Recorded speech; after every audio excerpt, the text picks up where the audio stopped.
Et si la clé pour résoudre nos problèmes les plus compliqués ne se trouvait pas dans les détails, mais dans la vue d'ensemble? Aujourd'hui, on va explorer un modèle mental qui peut vraiment changer la donne, la pensée systémique. On va plonger directement dans le vif du sujet avec une question toute simple en apparence. Disons que l'on a toutes les pièces détachées d'une voiture, est-ce que ça veut dire qu'on a une voiture? Eh bien la réponse est au cœur de la pensée systémique, et elle est beaucoup plus intéressante qu'on pourrait le croire. En fait, pour bien répondre à cette question, il faut d'abord se demander mais qu'est-ce qu'un système au juste? Parce que, et c'est ça le point clé, un système c'est bien plus qu'un simple tas de pièces ou une collection d'éléments mis côte à côte. Alors, c'est quoi la recette d'un système? Eh bien, tout repose sur 3 ingrédients essentiels. D'abord, bien sûr, il faut des éléments. On peut voir ça comme les pièces du puzzle. Ensuite, il faut des interactions, c'est-à-dire les règles du jeu qui connectent ces pièces entre elles. Et enfin, et c'est peut-être le plus important, il faut un but, un objectif commun qui donne un sens à l'ensemble. Donc si on devait donner une définition un peu plus formelle, ce serait celle-ci. Un système, c'est un ensemble d'éléments qui interagissent, qui sont organisés pour atteindre un but précis. Et comment il fait ça? En transformant des entrées en sorties. Et là, une fois qu'on a cette définition en tête, c'est assez fou. On commence à voir des systèmes absolument partout. Vraiment, du plus grand au plus petit, notre monde en est littéralement rempli. Il suffit de regarder la diversité des exemples. Le système solaire, un système de freinage dans une voiture, notre propre système nerveux, notre système digestif, et même des choses plus abstraites comme le système éducatif ou le système de santé.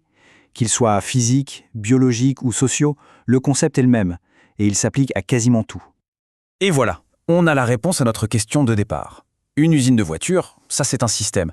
Elle prend des pièces détachées, les entrées, et les transforme en voitures finies, les sorties. Tout ça grâce à des interactions organisées avec un but très clair. Par contre, un simple tas de pièces détachées, il n'y a ni interaction organisée, ni but. Ce n'est donc pas un système. Bon, maintenant qu'on sait ce qu'est un système, allons un peu plus loin. Les systèmes ont des propriétés, des sortes de règles du jeu un peu cachées qui les gouvernent. Et pour vraiment les comprendre, c'est crucial de connaître ces règles. Alors, quelles sont ces fameuses règles du jeu? Il y a d'abord la hiérarchie. Un système est souvent composé de sous-systèmes. Le moteur, par exemple, est un sous-système de la voiture. Ensuite, il y a les limites, c'est-à-dire qu'on doit décider où le système commence et où il s'arrête. Et enfin, ma préférée, la plus fascinante, les propriétés émergentes. Ce sont des caractéristiques que possède l'ensemble, mais qu'aucune des parties ne possède individuellement. Pensez à la performance d'une équipe de sport. C'est bien plus que la simple addition des talents individuels. C'est l'alchimie du groupe qui crée quelque chose de nouveau. Ok, maintenant qu'on a posé les bases, voyons le côté vraiment pratique. Comment ça nous aide à résoudre des problèmes? On va mettre face à face la pensée conventionnelle et la pensée systémique. Ce sont 2 manières radicalement différentes d'aborder un problème. Alors la pensée conventionnelle, c'est souvent notre réflexe premier. Face à un pépin, la question qui vient tout de suite, c'est pourquoi est-ce que c'est arrivé? On cherche une cause, une erreur, voire un coupable. C'est une approche qui regarde dans le rétroviseur. La pensée systémique, elle, opère un virage à 180 degrés. La question n'est plus « pourquoi ?», mais « dans quel but ce système existe ?» D'un coup, l'attention n'est plus sur le passé et la faute, mais sur la finalité, sur l'objectif à atteindre. On regarde vers l'avant. Et quand on les met côte à côte, le contraste est saisissant. D'un côté, la pensée conventionnelle se focalise sur la cause. On est tellement obsédé par le problème qu'on en oublie l'objectif. On pense qu'il suffit de réparer la pièce cassée pour que tout rentre dans l'ordre. De l'autre côté, la pensée systémique se concentre sur la clarification de l'objectif. Le but devient le point de référence, la boussole pour trouver une solution en prenant en compte tout le contexte et toutes les relations entre les éléments.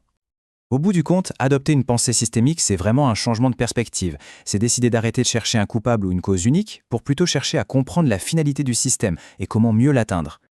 S'il y a une chose à retenir, c'est ça. La pensée systémique est un outil incroyablement puissant. Elle nous aide à nous concentrer sur la vision, sur ce qu'on veut construire, au lieu de s'embourber dans l'analyse de ce qui a cassé. C'est vraiment ce passage clé, de la cause à la finalité.